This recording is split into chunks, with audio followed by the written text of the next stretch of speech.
So it therefore means we are committed to clearing all the backlog, including here in Region 2, clearing all of the backlog. The only region that we will not be able to, and we're not into the business of fooling people. I'm taking time to explain this because, it's very easy when you go behind a computer or on your phone and you're just online and you punch in comments to understand context. So the CEO said to you, we have about 75,000 persons, pending applicants. And that 75,000 is taken in the context that we just completed 50,000. And so we have 75,000 pending applicants. Majority are, which because some of you have been asking for Region 4. And so therefore the benchmark in the year for the cutoff, for which we'll automatically address, will not be the same for in your regions. So you are even better off, but your volume of pending application is small. So that's one of our main targets that we'll achieve. And then we're moving further. In the last manifesto, we spoke about allocations. We didn't talk about building houses. It's not there. But yet we build 4,000 plus. And now we're committed. We will be embarking on constructing a minimum of 40,000 houses across the regions. What are our commitments? You have seen in Georgetown and other initiatives of support. Right now, for example, as an initiative launched by the President Men of Mission, a lot of persons have been applying, where you said to us, because of your inability, you're seeking a little assistance, maybe to complete your home. Well, you start really generally, you want a new home. But we're dealing with assistance here.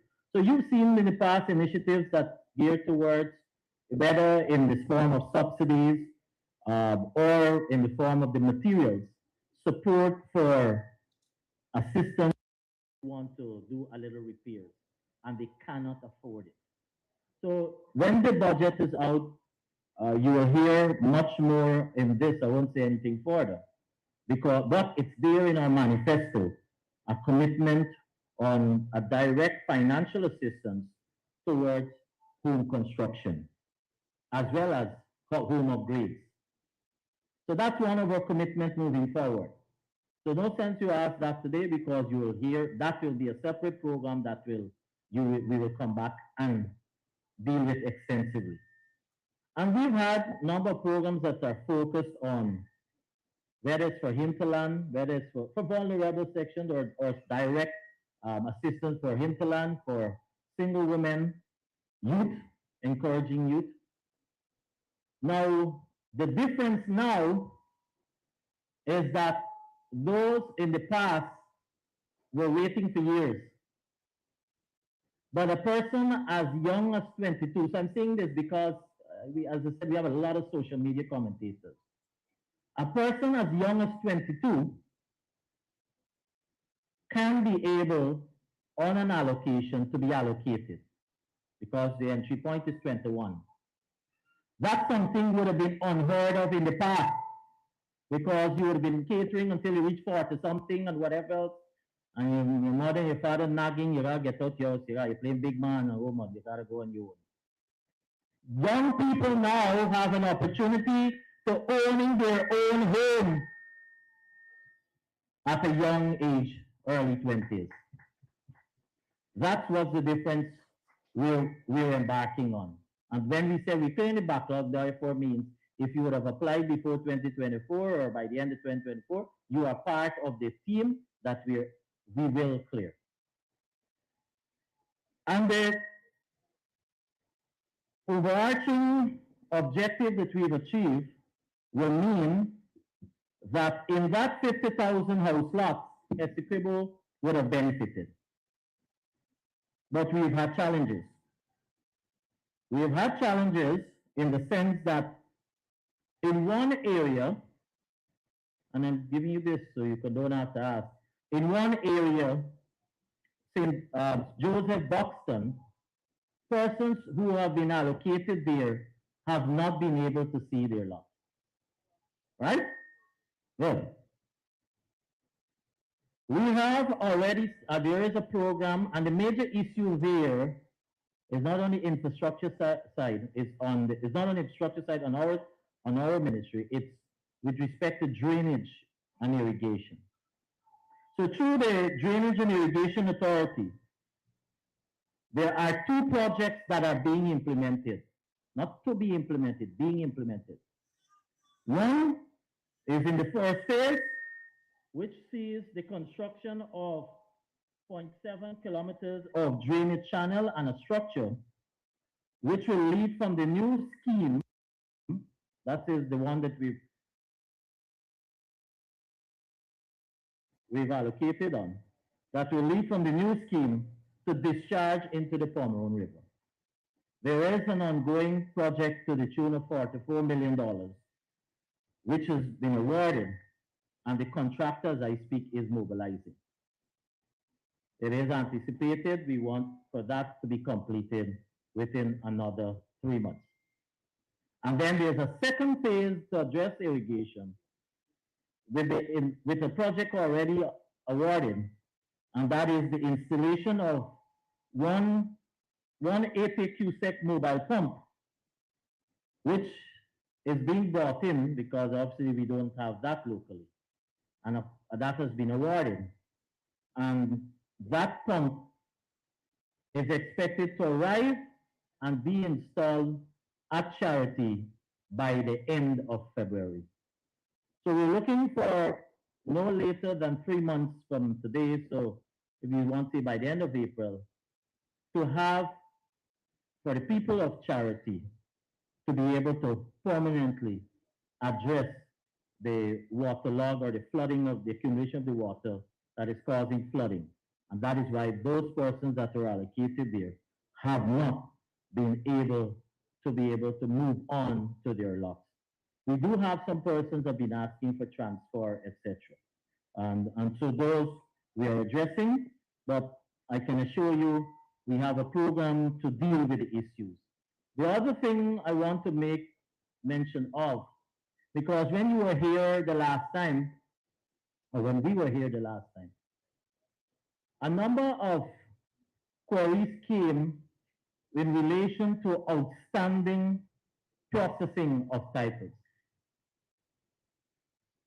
And we have known there are some historical issues here in Region 2, some of which caused by within the housing itself. And because of that, we have had to do some revalidation of some of your records or some of the receipts that you have. And when that is done, then the process moves forward. As a result of when we were here the last time, today we are going to be handing over 85 certificates of titles for on the naming phase 4, all of whom were issues that you would have raised the last time we were here, and we have since processed those titles to be distributed today.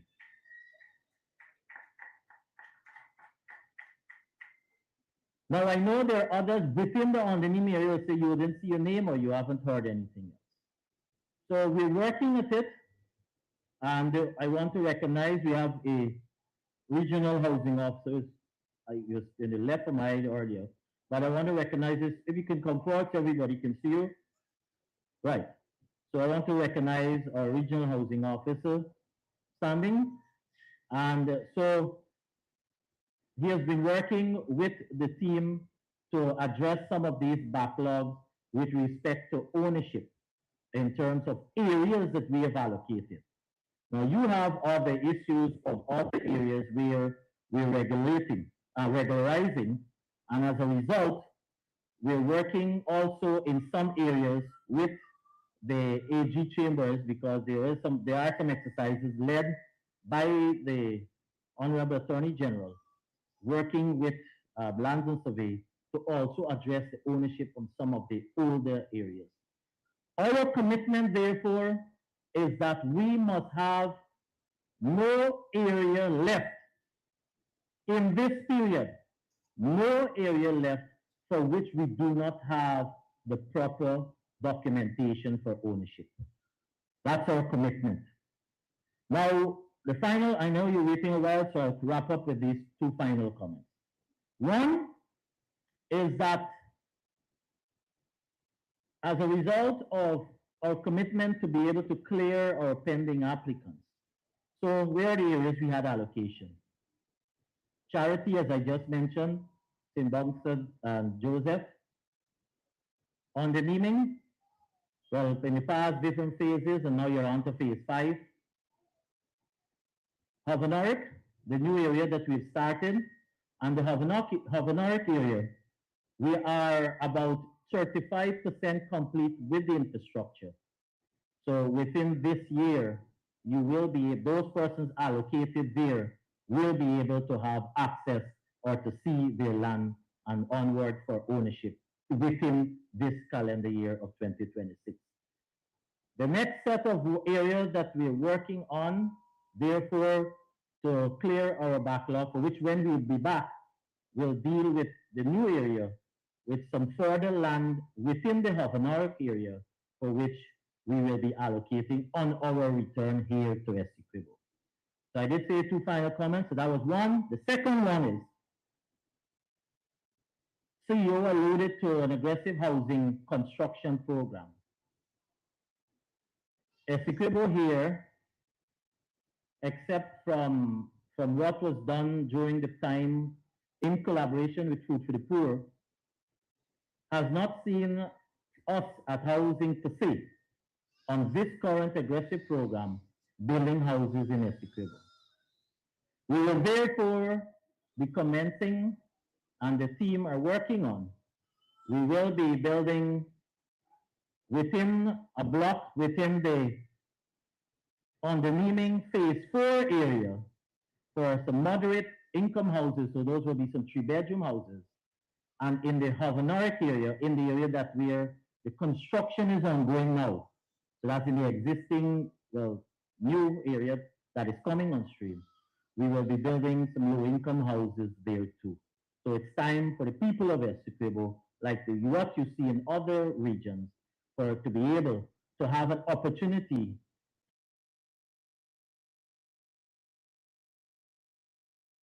to be able to access all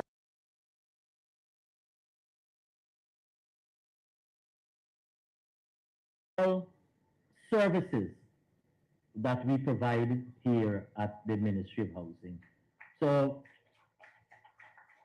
as a region, a lot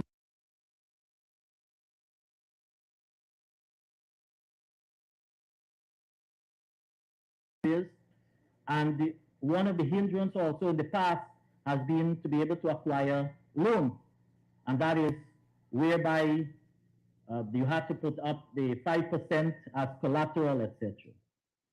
As a result of your PVPC government initiatives led by our president, of course, one, being able to reduce the mortgage lending rate over time, over period. And so as a result, you have the ability, for example, and persons, a lot of persons messaged me when I said this previously, but I'm going to repeat it.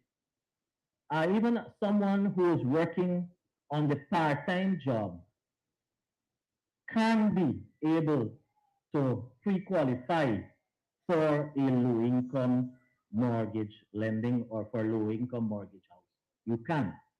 And as a result of what is required for the monthly rate to be paid, the monthly mortgage, a person who's working on the part-time then was 40, we have already announced and committed that it will be increasing to 50, that they can qualify.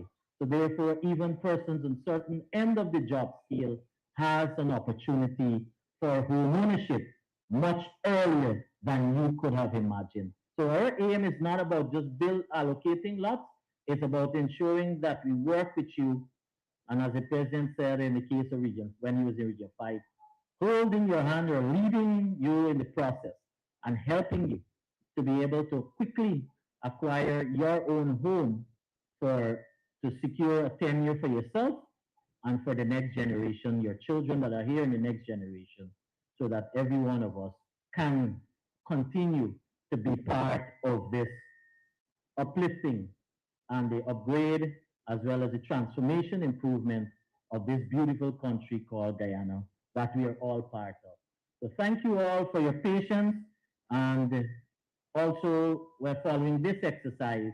We have the distribution of a number of steel and cement vouchers, another initiative that you two here in Essequibo are benefiting from, another President Ali's initiative that can give support for you to commence the construction of your own home in terms of support for your foundation. And then you take it from there to start your home ownership. So congratulations to those who are receiving the titles, those who will be getting your steel and cement vouchers, those of you who have some follow-up allocations. But the future of Essequibo, as in all aspects of government services and sectors, and even more so under us here at the Ministry of Housing, is bright for you and your children. Thank you very much.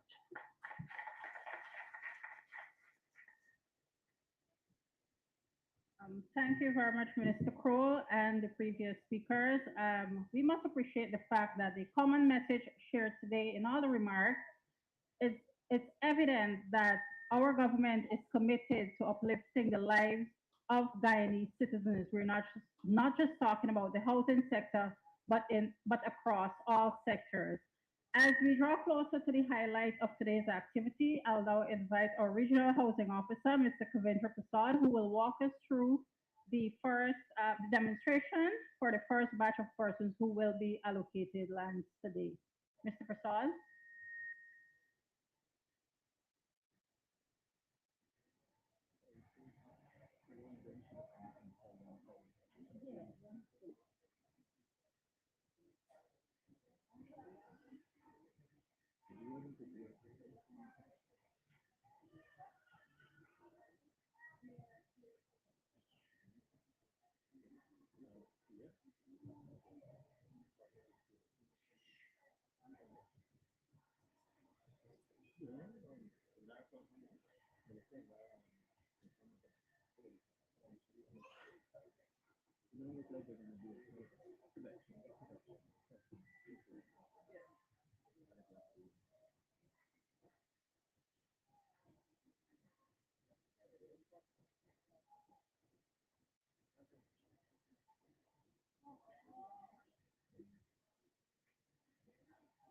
Good morning, everyone.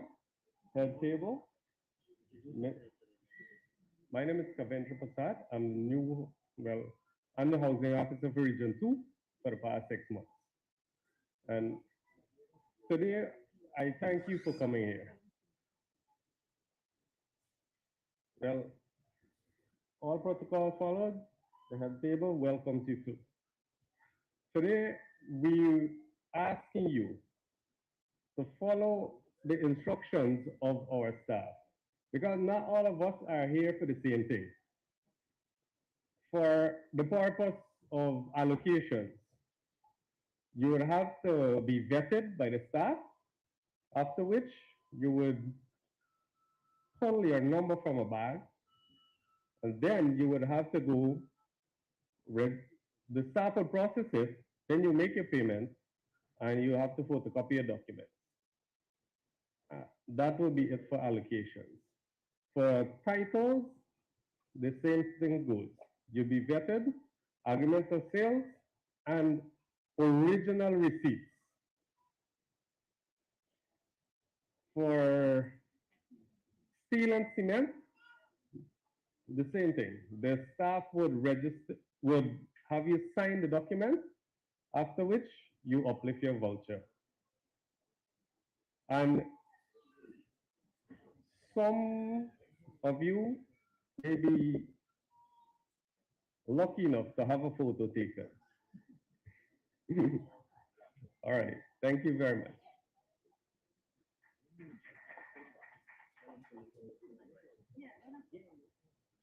All right, that concludes the formal part of our proceedings today. We want to thank you, and I'll encourage you guys. So follow the instructions being given by the officers. Everybody will be served No person will leave here unattended today. We have sufficient staff. Just listen for your names, listen for your numbers, and it is important that you pay attention to the instructions given. You are all invited for different services, and you will be catered to. Thank you very much.